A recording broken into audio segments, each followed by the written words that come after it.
So this entire basically solution architecture is for Azure. So something you can think about Azure DevOps, correct? And you can also think about that combined solution architecture for DevOps, right?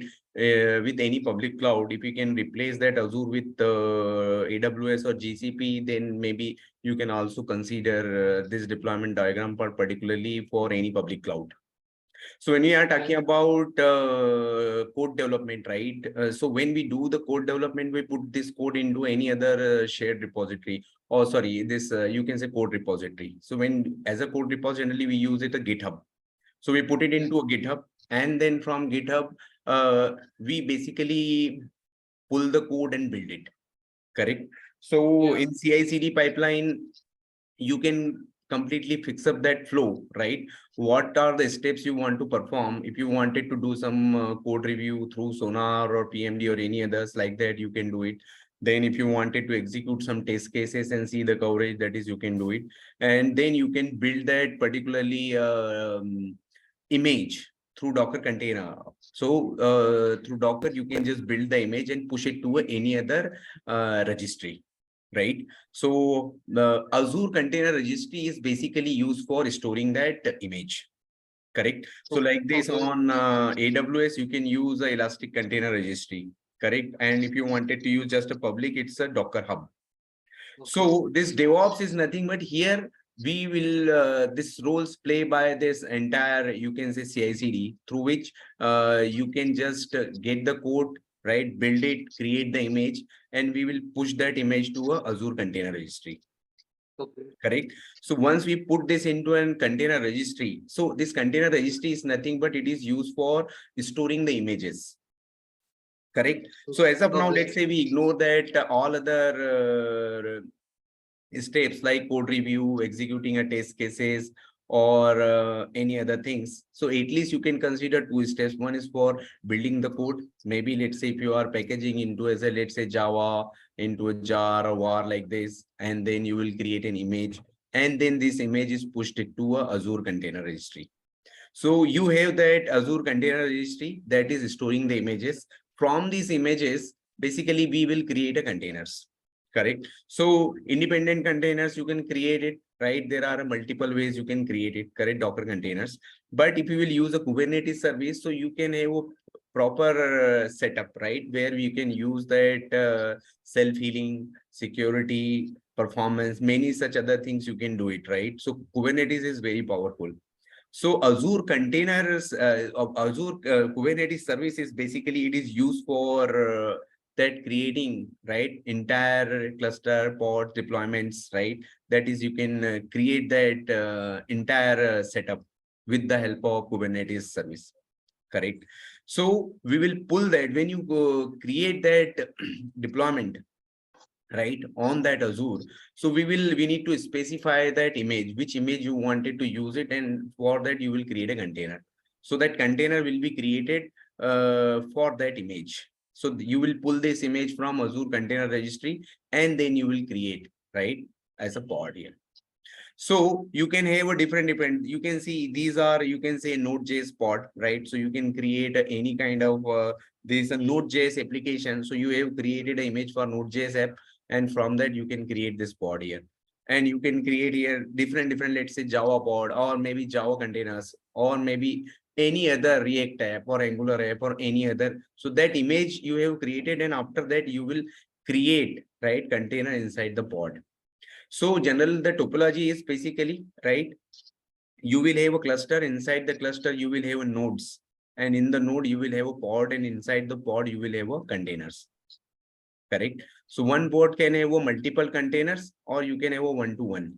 So ideally, we should have that one-to-one is much more preferable, right? So you can, let's say here, it is running for 3 pod, it is running for Node.js app, maybe, right? 3 pod, it is basically for some other applications, right? These 3 pods are for some other applications like that, correct? So these pods has been created with the help of Azure Kubernetes service, with the help of Kubernetes, correct? So these pods are connecting to a SQL database. These pods are, let's say, Node.js are connecting to a Azure Cosmos database. Here, these pods are connecting to a Azure database from MySQL, right? So these pods can be connected to a different databases also, right? And you can just think about that different microservices are there, and these microservices are connecting to a different what I can say databases. And these microservices can also connect to a same database also. Depends what is the need, correct? And how you are managing that connections and transactions and all other things like that. So for that also you need to have admin access, right? So there are some security roles. Then you also need to have access rights and everything. So through which you will control and you will access it. Correct. So that is the overall setup, right? For this, you can solution architecture for a particular deployment, right? Of any applications. Correct. From your developer will put it into github through devops. We will just create that, you can say, image will be pushed into Azure container registry, and from there you will create this you can say pod, and inside the pod these containers will be running here. Correct. So Yeah. you can create a replicas. You can also think about that these are two replicas are also there, so that one particular application is there and it has a two more. So it is a basically three replicas. Correct. Node.js has a three replicas. This particular pod also has a three replicas. So like this, you can also have a replicas you can specify initially when you are creating a particularly a deployment inside the Kubernetes service. How many replicas you want to create it. Correct.